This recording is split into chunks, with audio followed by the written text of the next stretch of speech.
This is the Litany of the Passion of Christ, taken from the Gospel of Mark, chapter 15, verses 1 through 47. As soon as it was morning, the chief priests held a consultation with the elders and scribes and the whole council. They bound Jesus, led him away, and handed him over to Pilate. Pilate asked him, "Are you the king of the Jews?" Jesus answered him, "You say so." Then the chief priests accused him of many things. Pilate again to him asked, "Have you no answer? See how many charges they bring against you." But Jesus made no further reply, so that Pilate was amazed. Now at the festival, Pilate was used to the tradition of releasing a prisoner for them, anyone for whom they asked. Now a man called Barabbas was in prison with the rebels who had committed murder during the insurrection. So the crowd came and began to ask Pilate to do for them according to his custom. Then he answered them, "Do you want me to release for you the king of the Jews?" For he realized that it was out of jealousy that the chief priests had handed him over. But the chief priests stirred up the crowd to have him release Barabbas for them instead. Pilate spoke to them again. "Then what do you wish me to do with the man you call the king of the Jews?" They shouted back, "Crucify him." Pilate asked them, "Why? What evil has he done?" But they shouted all the more, "Crucify him." So Pilate, wishing to satisfy the crowd, released Barabbas for them, and after flogging Jesus, he handed him over to be crucified. Then the soldiers led Jesus into the courtyard of the palace, that is, the governor's headquarters, and they called together the whole cohort.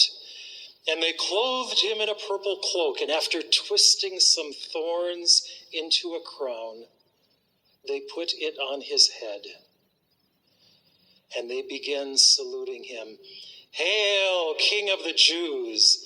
They struck his head with a reed, spat upon him, and knelt in homage before him. And after mocking him, they stripped him of the purple cloak and put his own clothes on him. And then they led him out to crucify him. They compelled a passerby who was coming in from the country to carry Jesus' cross. It was Simon of Cyrene, the father of Alexander and Rufus, and they brought Jesus to the place called Golgotha, which means the place of the skull. And they offered him wine mixed with myrrh, but he did not take it. And they crucified him. They divided his clothes amongst them, casting lots to decide what each should take. It was 9 o'clock in the morning when they crucified him. The inscription on the charge against him read, "The King of the Jews." And with him they crucified two bandits, one on his right hand and one on his left. Those who were passing by him derided him, shaking their heads and saying, "Aha! You who would destroy the temple and build it up in 3 days, save yourself and come down from the cross."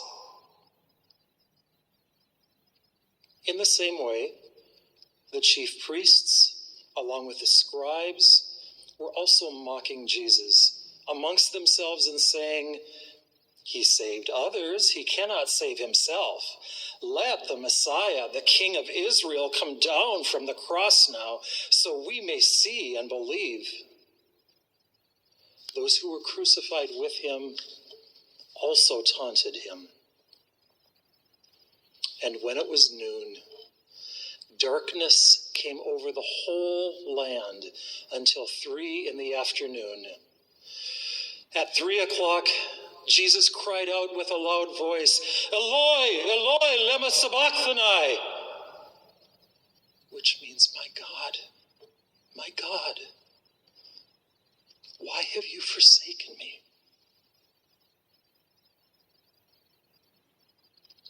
When some of the bystanders heard it, they said, "Listen, he's calling for Elijah." And someone ran and filled a sponge with sour wine and put it on a stick and gave it to him to drink, saying, "Wait, let's see whether Elijah will come and take him down."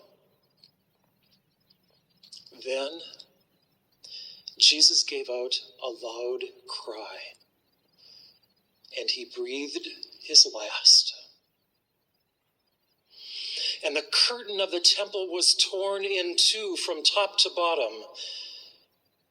And when the centurion who stood facing Jesus saw that in this way that he breathed his last, he said, "Truly, this man is God's Son."